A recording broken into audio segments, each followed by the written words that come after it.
पिछली बार हमने गीता अध्याय 2 श्लोक 54 को छुआ था, जहां अर्जुन ने वो चौथा सवाल पूछा था, स्थित प्रज्ञ व्यक्ति के बारे में। हाँ, कि स्थित धी किम रजेत।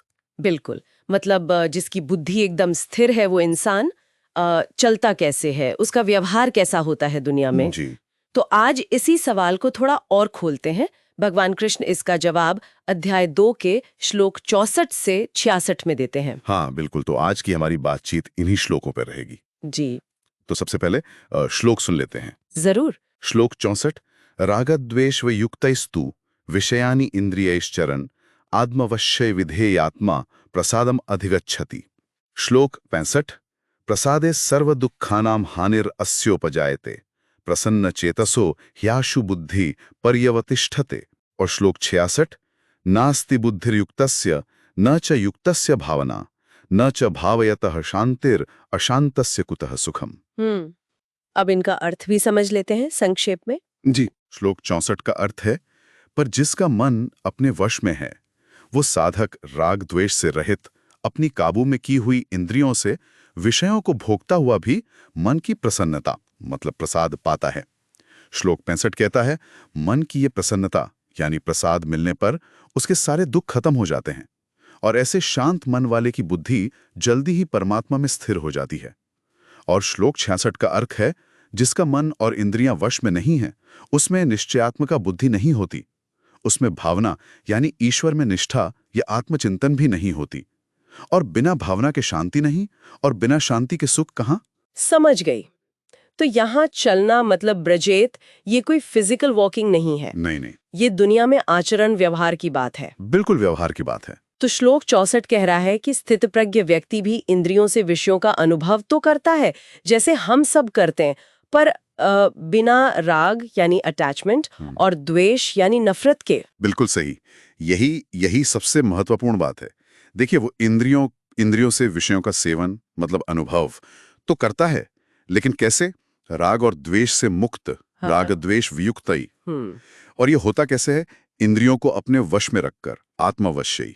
हाँ। सिर्फ इंद्रियां नहीं, मन भी पूरा वश में, विधेय आत्मा। अच्छा। जब ऐसा होता है तब उसे प्रसाद मिलता है, मतलब अंतःकरण की शुद्धि, एक गहरी शांति। तो ये इंद्रियों का दमन नहीं हुआ, मतलब सप्रेशन नहीं। नहीं, ये दमन बिल्कुल नहीं है।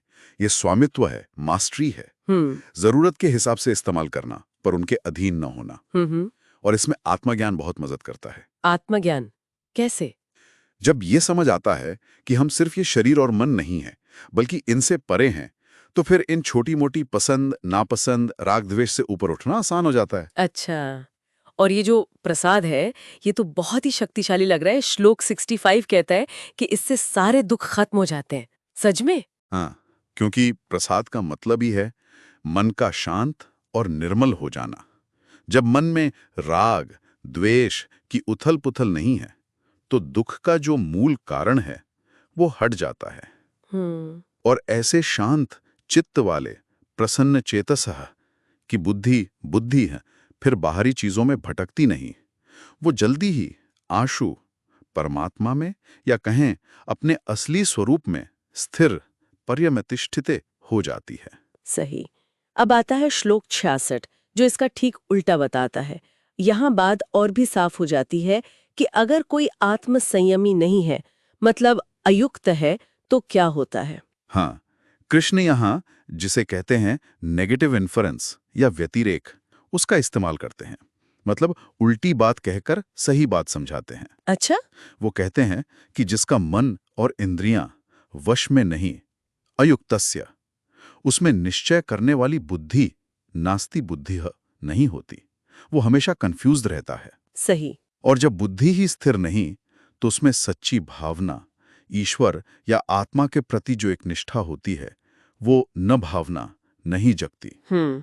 और जिसके मन में वो भावना ही नहीं, उसे अंदर की शांति न शांति ही कैसे मिलेगी? मन तो भटकता ही रहेगा। और फिर आखिरी सवाल पूछते हैं, जिसे शांति ही नहीं, अशांतस्य, उसे सुख कहां से? कुतः सुखम। बिल्कुल, बाहरी चीजों का सुख तो क्षणिक होता है। हाँ, वो तो आता जाता रहता है और अक्सर बाद में दुखी देता है। असली सुख तो अंदर की शांति से ही आता है। तो ये तो एक पूरी कड़ी बन गई। संयम से मिलती है शांति या प्रसाद। जी। प्रसाद से बुद्धि स्थिर होती है। हाँ, स्थिर बुद्धि से सच्ची भावना या आत्मनिष्ठा आती है। बिल्कुल, उससे परम शांति मिलती है और वही असली सुख है। यथार्थ। और इसका उल्टा भी उतना ही सच है।